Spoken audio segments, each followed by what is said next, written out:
let's talk about how insanely powerful Kaido is. Also, before that, let me know if you guys know who made this artwork. I just found it online.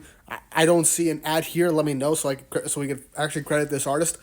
But I do want to say Kaido is insanely stronger than a lot of people give him credit for the sheer fact that he reached the level that he was at right now and went through all these different fights, pushed our protagonist, and was one of the four emperors at the pinnacle of the world.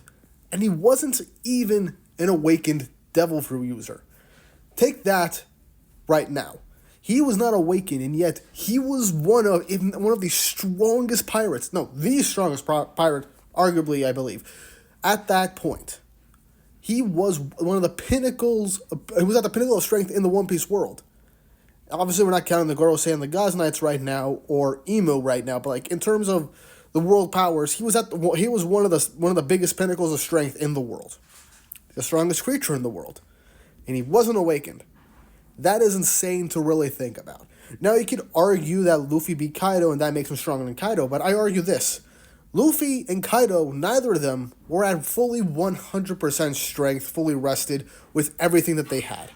Kaido ended up fighting the Nine Scabbards. Now, they didn't do too much damage to him, but he still fought all of them. Then he ended up fighting all the Supernova at once, and then he ended up getting Big Mom to join in. He got hit with a nice clean hit with Red Rock from Luffy. Then he fought Luffy one-on-one for a bit. Then Luffy got beat and thrown off the island, thrown off Onigashima.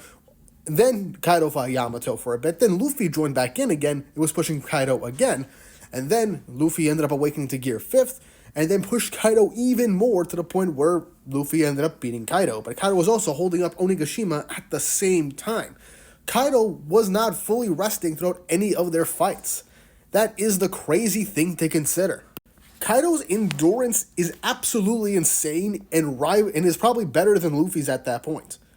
Kaido was not awakened. He didn't unlock the full true power of his devil fruit. And he was still one of the strongest people in the verse at the time. Right now, I could see current Luffy be able to throw the ones with Kaido at full strength and come out on top, I believe. But the Luffy that we got at Wano, even if he was at full strength, and both of them were at full strength, Kaido probably would have beat him, even with Gear 5th.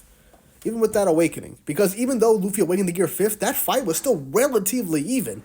And Kaido wasn't like, at the start of the fight, was kind of like seeing what he was going to do with Luffy's like literal cartoony abilities.